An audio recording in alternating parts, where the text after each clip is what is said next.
उपराजधानी नागपूरमधील 24 तास सुरू असणारे सर्व मेडिकल हे बंद ठेवण्यात आले। नागपूरमधील तब्बल 7,000 औषधांची दुकानं ही बंद राहण्याची शक्यता आहे। नागपूरच्या संविधान चौकात संघटनेकडून निदर्शने करण्यात येणार आहेत। केमिस्ट अँड ड्रगिस्ट संघटनेकडून देशव्यापी बंदचं आवाहन करण्यात आलेलं आहे। सकाळी 10 वाजता संविधान चौकामध्ये आंदोलन सुद्धा करण्यात येणार आहे। तर या बंदमुळे रुग्णसेवेवर मोठ्या प्रमाणात परिणाम होण्याची शक्यता आहे। नागरिकांची गैरसोय टाळण्यासाठी आता अन्न व औषध प्रशासनाने थेट औषध निरीक्षकांशी संपर्क करण्याचं आवाहन सुद्धा केलं आहे।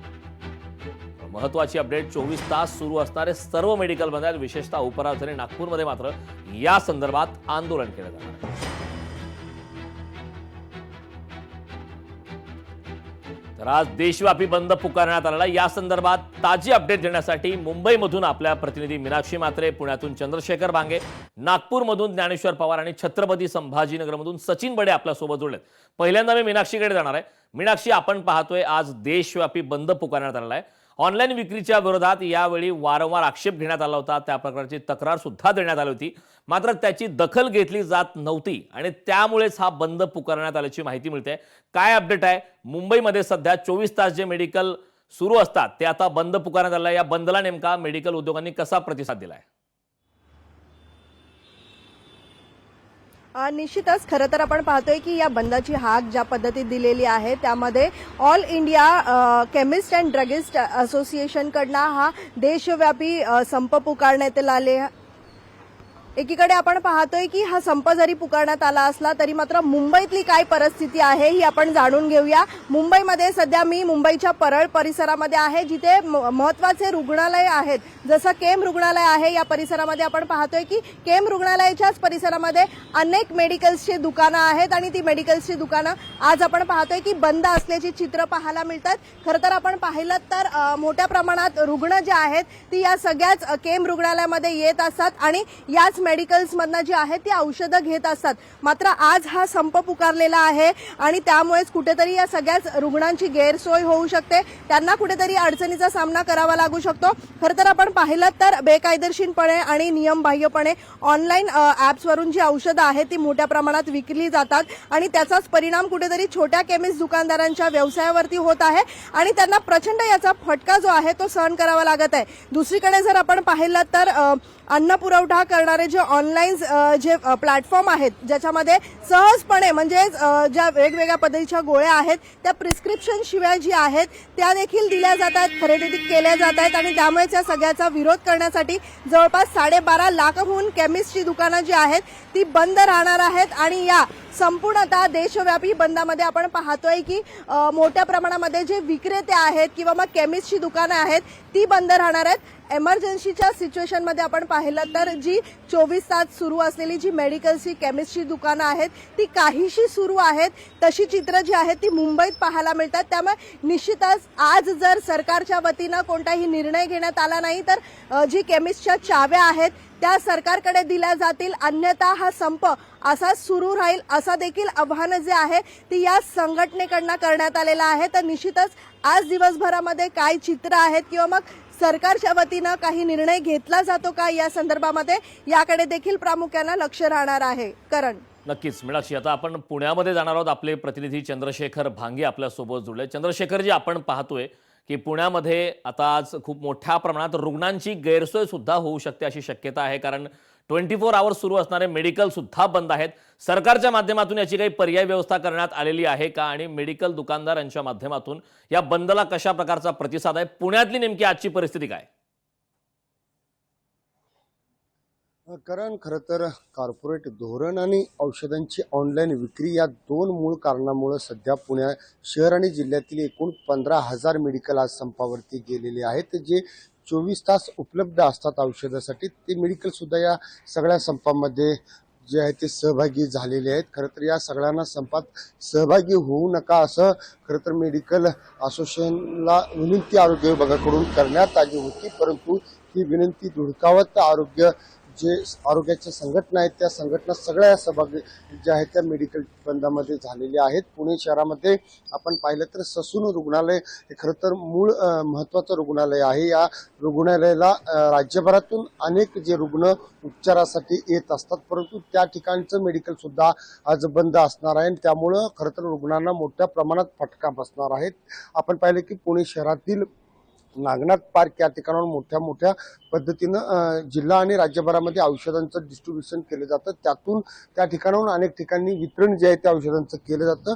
हे मूळ केंद्र सुद्धा आज बंद असणार आहे. खरं तर या ठिकाणी करोडोची उलाढाल दररोज औषधांची होत असती, ते ठिकाण सुद्धा आज बंद असणार आहे. एकंदरीत आजच्या सकाळचे 8 वाजलेले आहेत, परंतु याचा फटका जो आहे तो दुपारनंतर बसेल असं सांगण्यात येत आहे. कारण 24 तास खुली असणारी मेडिकल जर बंद असली तरी जे इतर मेडिकल जे आहेत ती 10 वाजता उघडली जातात, ती मेडिकल सुद्धा या सगळ्या संपामध्ये सहभागी होणार आहेत. एकंदरीत त्याचा सगळा फटका जो आहे तो रुग्णांना बसणार आहे. त्यासाठी काही ऑनलाईन हेल्पलाईन जे आहेत ते आरोग्य विभागाकडून देण्यात आलेले आहेत. ज्यांना अत्यावश्यक औषधं हवी असतील त्यांनी या ऑनलाईन हेल्पलाईनवरती जो आहे तो संपर्क करावायचा आहे. परंतु नागरिक या ऑनलाईन हेल्पलाईनचा उपयोग कशा पद्धतीनं घेतात हे सुद्धा पाहणं महत्त्वाचं असणार आहे.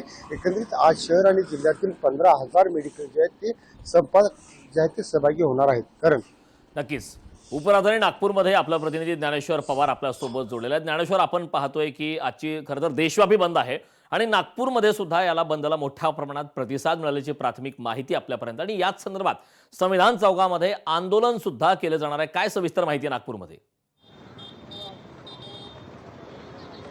अगदीच कारण मी सध्याला नागपूरच्या मेडिकल चौकामध्येच आहे. माझ्या मागे असलेली जी बंद दुकानं आहेत मेडिकलची, ही मेडिकल दुकानं जी आहेत ते अगदी नागपूरचं जे शासकीय मेडिकल रुग्णालय आहे त्याच्या समोर आहे. म्हणजे माझ्या या दुकानाच्या पाठीमागे शासकीय रुग्णालय आहे. त्यामुळे या शासकीय रुग्णालयामध्ये जे ते महाराष्ट्रातून, मध्य प्रदेशातून आणि छत्तीसगडतून हजारो रुग्ण दररोज जे आहे ते उपचारासाठी या ठिकाणी येत असतात आणि आता देखील उपचार जे आहे ते घेत आहेत. त्यामुळे मोठा एक इम्पॅक्ट म्हणावा लागेल आजच्या संपाचा, तो आज सकाळपासूनच जाणू लागलेले. कारण की माझ्या मागे असलेली जी दुकानं आहे ही दुकानं 24 तास जे आहे ते या ठिकाणी उपलब्ध असतात. मात्र आज संप असल्यामुळे जे आहे ती दुकानं बंद झालेली आहे. फक्त आतमध्ये शासकीय रुग्णालयामध्ये जे आहे ते एक शॉप आहे जे मेडिकल कॉलेजच्या विद्यार्थ्यांच्या माध्यमातून सुरू करण्यात आलेलं आहे, ते फक्त सुरू आहे. मात्र अत्यावश्यक जे काही मेडिसिन असतं ते मेडिसिन घेण्यासाठी अनेक रुग्णांना जे आहे ते बाहेर याच दुकानांमध्ये यावं लागत असतं.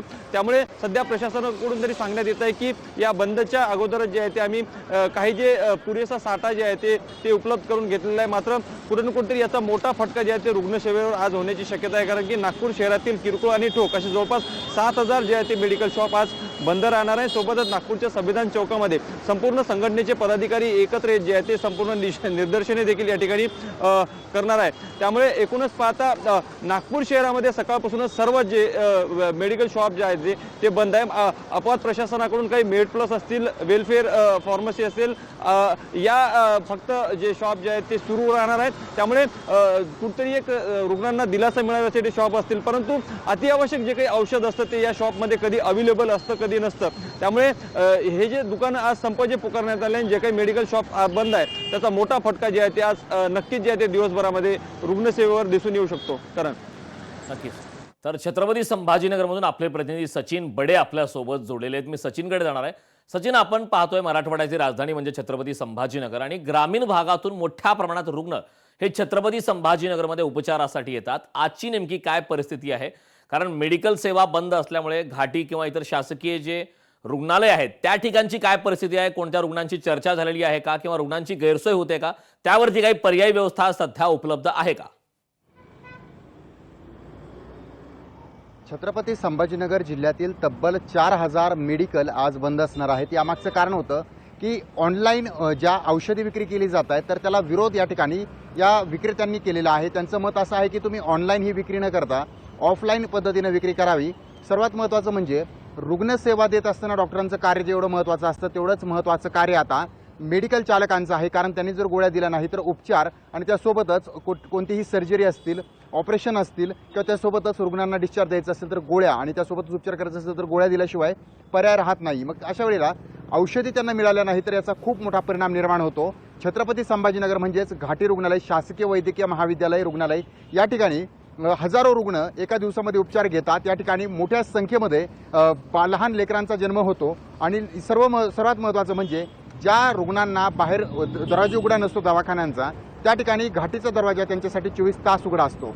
मग अशा वेळेला या मेडिकलच्या आधारेच त्यांना कुठेतरी मेडिसिन औषधे उपलब्ध होतात। मात्र आज या संपावर या कर्मचाऱ्यांनी या मेडिकल धारकांनी जायचं जेव्हा ठरवलंय, याचा मोठा परिणाम रुग्णसेवेवर निर्माण होऊ शकतो। छत्रपती संभाजीनगरमध्ये तब्बल 4000 मेडिकल चालकांनी आता हा पावित्रा घेतलेला आहे। त्यामुळे सकाळपासूनच बहुतांश मेडिकल बंद असल्याचं चित्र पाहायला मिळतंय। छत्रपती संभाजीनगरमधील आपण हे मेडिकल पाहतोय, हे मेडिकल सकाळपासून सुरू केलं जातं, मात्र या ठिकाणी जर आपण पाहिलं तर हे मेडिकल या ठिकाणी बंद असल्याचं चित्र सध्या स्थितीला पाहायला मिळतंय।